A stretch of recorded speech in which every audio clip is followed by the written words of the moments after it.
Hey guys, what's going on? My name is Simplexive. Thanks so much for stopping by. Today's video is a bit different than usual, but I really think you guys will like it. If you do, please consider liking and subscribing, and let me know down in the comments below if you want to see more videos just like this one.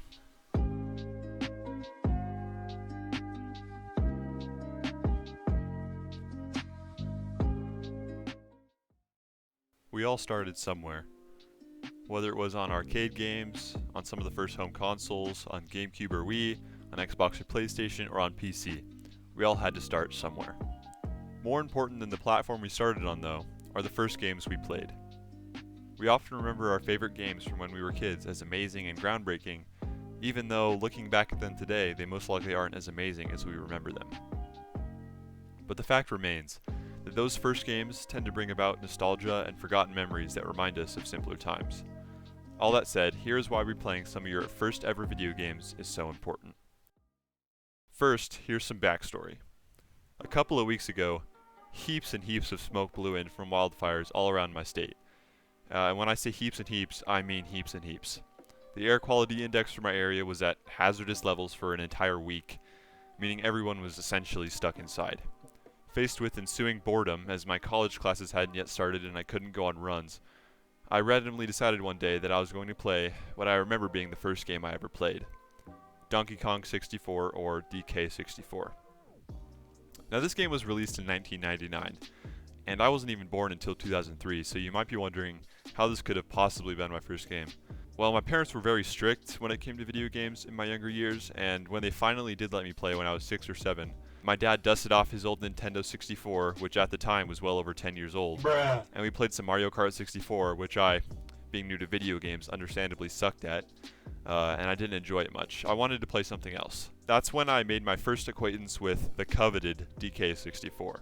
And even though the Halo series would soon become my favorite when I played Halo Combat Evolved a little over a year later, Donkey Kong 64 forever held a special place in my heart.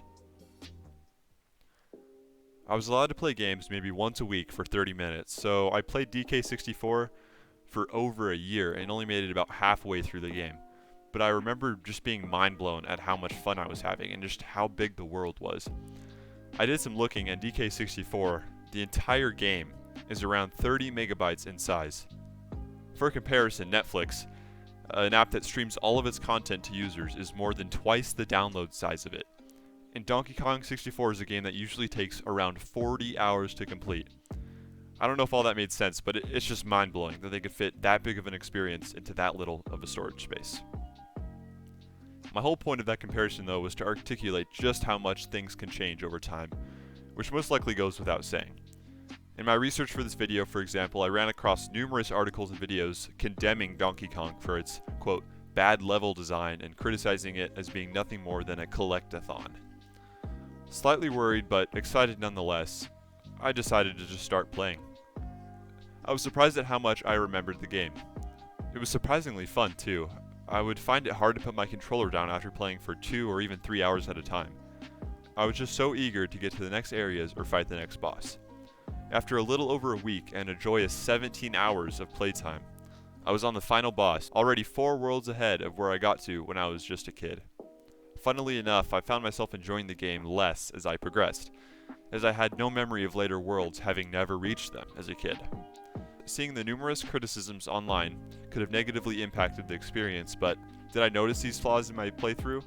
Yes, as I inevitably compared it to other video games I've played. But did I let it distract me or dull the experience? Not at all. Anyways, with 17 hours under my belt and only a boxing match with King K. Rool standing in the way to finishing the story mode all these years later, I was ready to finish the fight. I think little kid me would have been proud. So why am I telling you all this? My goal is to make it clear how much of an emotional and nostalgic impact games from your childhood can have on you. Just like visiting a place you used to go often as a child or visiting an old friend, video games from your childhood will remind you of simpler times. And while it's unwise to dwell in the past, I would argue that it's equally unwise if you don't at least visit it every once in a while. I'm not saying you have to spend tens of hours or completely finish games, I'm just saying to play them. You'll probably enjoy it more than you think. Oh, and if you don't have access to the right console or games or whatever you do, don't download emulators and play games for absolutely free. Yeah, just don't play games for free. It's a Bad idea. Anyways, if you enjoyed the video, please be sure to like and subscribe as I release new videos every week. Happy gaming, and I'll see you guys in the next one. Do you guys like epic setups? Nope. Mission. Bruh. Bruh.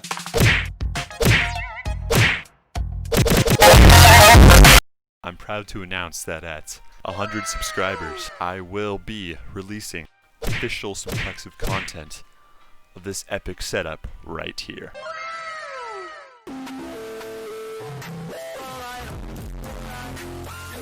It's